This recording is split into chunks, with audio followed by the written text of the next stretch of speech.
What's up everyone, welcome to my channel. The name is Nightshade, coming at you with a Genshin Impact video.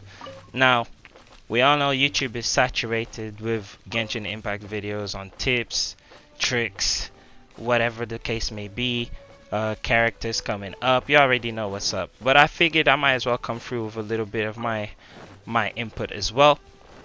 I actually wanted to just quickly talk about a couple of habits which I recommend everybody sort of get into, just because this is that type of game that the more you do earlier on, the more grateful you'll be for it later on in your experience playing this game. So without further ado, let's just get straight into it.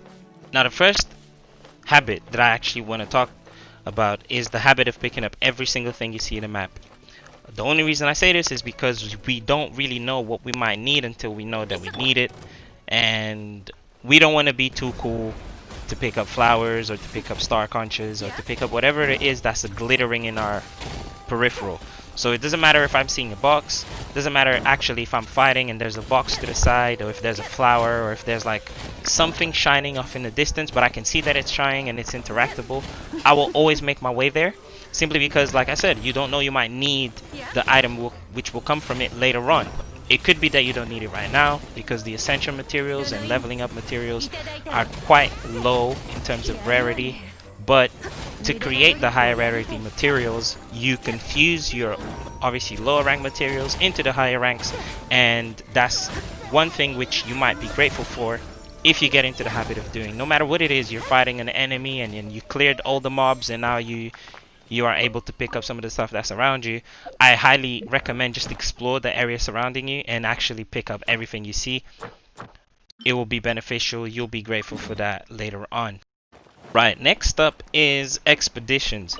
Now, let's be honest, when we play this game, there's going to be some sort of downtime which we'll come across, and this might be because you're doing something else or life's catching up and you got other responsibilities to take care of.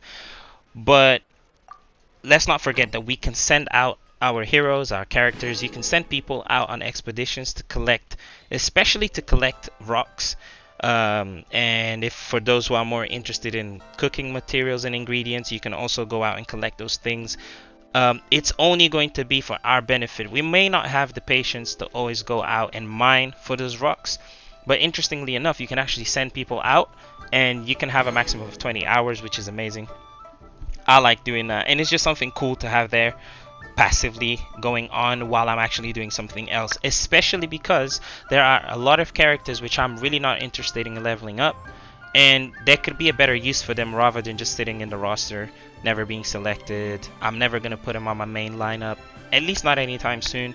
So why not just send them out on expeditions? It's not like I'm going to need them, and like I said, it's just one of those things which you're going to be grateful for later on, for taking the time to do them right now. Moral of the story, just send out characters to expeditions. You've got nothing to lose but everything to gain.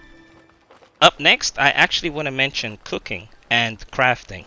Some of you may not know, and most of you perhaps already are aware of this, but when you cook or craft, there are certain characters which will apply bonus stats. What that means is that there will be a chance of, let's take cooking for instance, there's a chance that when I select Barbara, there's a 12% chance where the results of whatever meal I'm cooking will be doubled. So instead of me cooking one and only receiving one, there's a chance I cook one and receive two.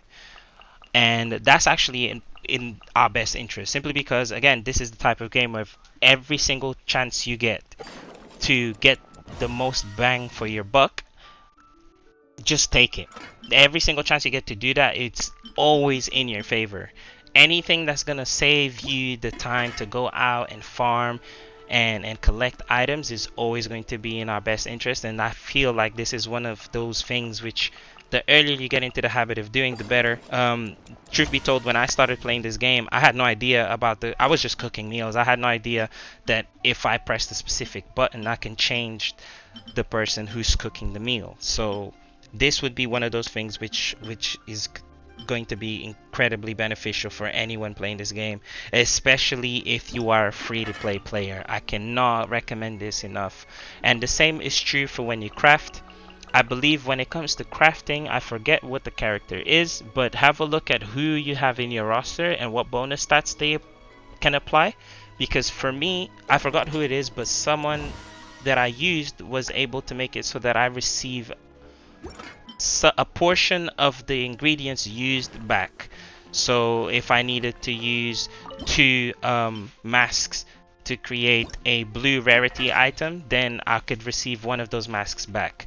And that was actually a pretty cool thing to find out. And I haven't gotten into the habit of doing it, but as of recently I started doing it, and it's like I said, it's just one of those things which I wish I knew a while ago when I was first very new to the game. Now recently, especially online, there's been a massive complaint over the resin system. Well, I can't even speak English now. The resin system in the game, which is your sort of energy system, which you'll find in most gacha games nowadays. And it's a massive problem. People are complaining that it's not enough, or it seems like certain activities are too expensive, and we all acknowledge this to be a problem, especially majority of the players in this community right now. So understanding that this is an issue, if you are finding yourself stuck or just without anything to do and you really seem to enjoy this game, I honestly recommend that you go through your whole boss list in your book and just start cleaning out. Just put all your bosses on some sort of global cooldown, seriously, because it goes back into the whole idea of picking up everything that you see, except this time you're just fighting bosses around the whole world map. Just beat up everything you see, all the bosses, because you don't know, once again, you don't know what type of material you might need that comes from them. And again, you're at a space where you're at a moment in your experience where you actually don't have anything to do. You ran out of resin, you're waiting for it to recharge, and you feel like you just really want to continue playing, but you're not sure what to do. So if you're not sure, or if you're not patient enough to go around looking for chests wherever they might be hidden, then at the very least you have a specific thing which you might be having fun doing, which is fighting all the bosses in the map. And just when you feel like you're done, say you're doing it in Mondstadt, if you feel like you're done doing it in Mondstadt, you can actually move into Liyue and you can actually start clearing all the bosses around Liyue. And again, it just gives you something to do, and at the same time you're collecting materials for perhaps a future sword, weapon, whatever it is that you might come across, and you might be able to ascend that equipment or the character in the future much quicker, just because you've taken the time now to sort of fight a bunch of bosses and collect those materials. So I feel like that's a really good one, and I've recently started to do, and it's actually extended my playtime on a daily basis, where I used to play and do my dailies and then use up my resin and then just log out and play something else. Even though I still felt like playing Genshin, now I'm actually able to stick around and play some more because I've gave myself a task which is actually slightly fun to do. So there you have it. That's another one which I feel a lot of people might appreciate.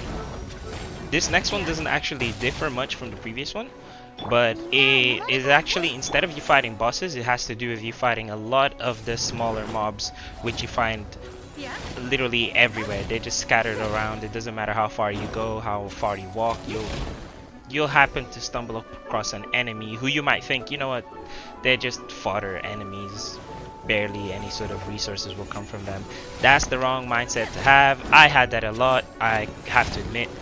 But the reason for that is, again, this idea of materials is so important in this game. Resource management, and nothing worse than you coming across a weapon and coming across especially a new character, and you need to ascend them or it, and you don't have enough of the easiest to get materials. So the way to bypass that, I believe, or you know, prevention is better than cure type attitude, is to actually go around and kill everything you see. You could be doing a quest, and maybe on your way to a quest you see a group of slimes or a Helicurls. Kill them.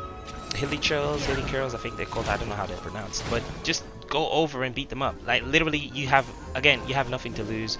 You will gain, yes, there will be like the easiest to get or like the lowest rarity items, but don't forget, a lot of the equipment which you will need, a lot of the materials and sort of recipes which you will need to craft the higher tier items will come from you essentially upgrading the lower grade items which you collect from these smaller mobs. So you'll come across some rare items which you can't really come across from killing bosses, and unfortunately the only way for you to get them is by upgrading from the low tier to the higher tier. And this is literally the answer to that problem. Is anytime you come across an enemy, please don't be too cool to go beat them up. Just beat them up. Again, it's in your favor to do so. You have nothing to lose. And yeah, I believe that covers everything I wanted to share with you guys today. I believe a lot of us have already seen enough videos online with tips, good advice here and there, things to avoid, mistakes to avoid, everything you need to know type content. But if this video has helped at least 1 or 2 people, then I'll be extremely happy with that.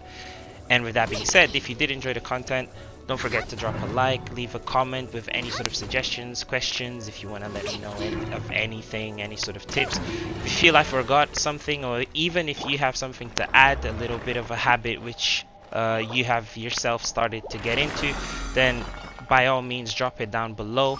It'll be cool to start getting interaction going on, and I'll see you guys in the next video. Take care.